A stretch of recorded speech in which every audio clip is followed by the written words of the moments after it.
Assalamualaikum warahmatullahi wabarakatuh. Saya Dea Amanda Putri dengan NIM 11940321893. Saya mahasiswi dari Universitas Islam Negeri Sultan Syarif Kasim Riau, jurusan Public Relations semester 4. Nah, di video kali ini saya akan membahas tentang pentingnya peran protokoler bagi citra organisasi.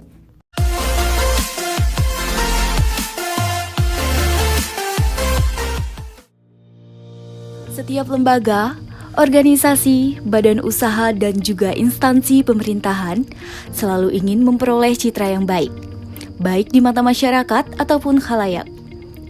Oleh sebab itu, lembaga akan melaksanakan berbagai upaya untuk memperoleh citra yang baik. Pengertian dari lembaga, institusi, atau organisasi adalah sebuah sistem. Prinsip utama dari suatu sistem adalah memiliki komponen atau unsur dan terdapat hubungan antar unsur tersebut.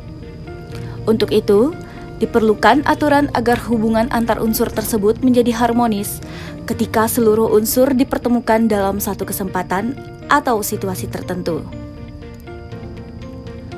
Sedangkan keprotokolan adalah serangkaian kegiatan yang berkaitan dengan aturan dalam acara kenegaraan atau acara resmi yang meliputi tata tempat, tata upacara, dan tata penghormatan sebagai bentuk penghormatan kepada seseorang sesuai dengan jabatan dan atau kedudukannya dalam negara, pemerintahan, atau masyarakat.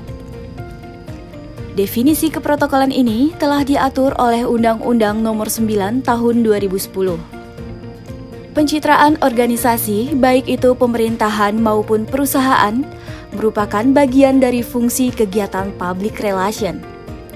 Public relation itu sendiri memiliki beberapa aktivitas dan salah satunya adalah aktivitas protokoler yang jarang dibahas di buku-buku yang berkaitan dengan public relation. Padahal, secara spesifik, gagalnya suatu kegiatan protokoler di suatu instansi atau perusahaan akan berdampak negatif pada citra instansi tersebut.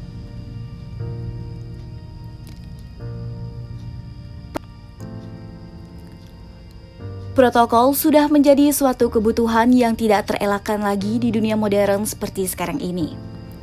Banyak kegagalan acara atau kegiatan disebabkan karena buruknya protokoler suatu acara atau kegiatan tersebut.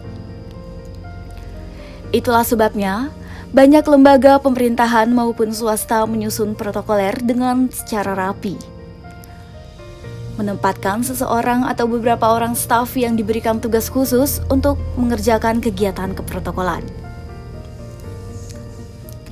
Kegiatan protokoler biasanya dipimpin oleh seorang protokol, dibantu dengan beberapa orang staf atau tenaga yang diberikan tugas khusus untuk mengatur mekanisme jalannya suatu acara, upacara atau kegiatan, baik resmi maupun tidak resmi. Protokoler berfungsi menjadikan suatu upacara atau kegiatan berjalan dengan efektif dan efisien yang dipimpin oleh seorang protokol. Sedangkan tujuan dari protokoler yaitu menjadikan suatu lembaga atau organisasi menjadi lebih tertib, teratur, dan profesional dalam menjalankan suatu kegiatan. Tidak hanya mengatur sebuah kegiatan, namun protokoler bertanggung jawab terhadap citra instansi yang menaunginya. Citra baik atau buruk suatu instansi sangat bergantung dari lancar atau tidaknya pelaksanaan pengurusan aspek protokol. Apalagi di instansi pemerintahan setingkat provinsi, banyak dilaksanakan acara seremonial baik dalam bentuk seminar, pelatihan dan diklat, temu bisnis, dan lain sebagainya. Suksesnya peran protokoler bergantung dari penguasaan pejabat yang menjalankan aktivitas protokoler.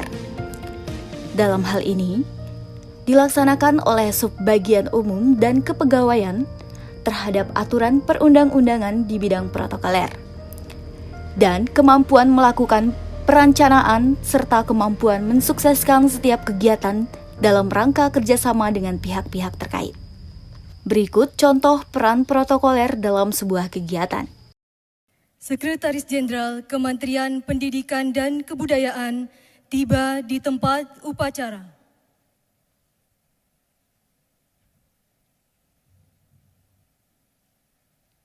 Lagu Kebangsaan Indonesia Raya.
Upacara pelantikan pejabat di lingkungan Kementerian Pendidikan dan Kebudayaan dimulai. Diawali pembacaan keputusan Menteri Pendidikan dan Kebudayaan. Keputusan Menteri Pendidikan dan Kebudayaan Republik Indonesia nomor 67756, nomor 67757, dan nomor 69976-A/MPK/RHS/KP/2020 tentang pengangkatan pejabat administrator dan pengawas. Menteri Pendidikan dan Kebudayaan menimbang dan seterusnya, mengingat dan seterusnya, memperhatikan dan seterusnya, memutuskan, menetapkan, kesatu dan seterusnya. Kedua, mengangkat 1. M. Sanggupri, Esos M.Hum sebagai Kepala Sekretariat Lembaga Sensor Film. 2. Dr. Andes Subianto sebagai Kepala Balai Pengembangan Media Televisi Pendidikan dan Kebudayaan. 3. Hari Suryanto, SIP, MPA sebagai Kepala Bagian Tata Usaha pada Pusat Pengembangan dan Pemberdayaan Pendidik dan Tenaga Kependidikan Matematika. 4. Dr. Ulfa Maria MPD sebagai Kepala Balai Pengembangan Pendidikan Anak Usia Dini dan Pendidikan Masyarakat Provinsi Sumatera Utara. 5. Dr. Andes Laude Safihu MPD sebagai Kepala Lembaga Penjaminan Mutu Pendidikan Provinsi Maluku Utara. 6. Dr. Abdul Rohim MM sebagai Kepala Bagian Tata Usaha pada Balai Besar Pengembangan Penjaminan Mutu Pendidikan Vokasi bidang otomotif dan elektronika. 7. Iskandar Mulia Siregar SSI sebagai Kepala Balai Pelestarian Situs Manusia Purba Sangiran. 8. DRS Firman Susilo M.Hum sebagai Kepala Balai Bahasa Provinsi Papua. 9. Didi Rustam SSI MTI sebagai Kepala Subbagian Tata Usaha pada Sekretariat Direktorat Jenderal Pendidikan Tinggi. 10. DRS Inyoman Rudi Kurniawan sebagai Kepala Subbag Tata Usaha. Nah, itulah tadi sekilas contoh kegiatan protokoler dalam upacara pelantikan pejabat Kementerian Pendidikan dan Kebudayaan yang berlangsung pada tanggal 13 Agustus tahun 2020. Jadi dapat disimpulkan, peran dan fungsi protokoler turut menentukan keberhasilan sebuah kegiatan yang diselenggarakan oleh organisasi atau instansi. Saya pamit, wassalamualaikum warahmatullahi wabarakatuh.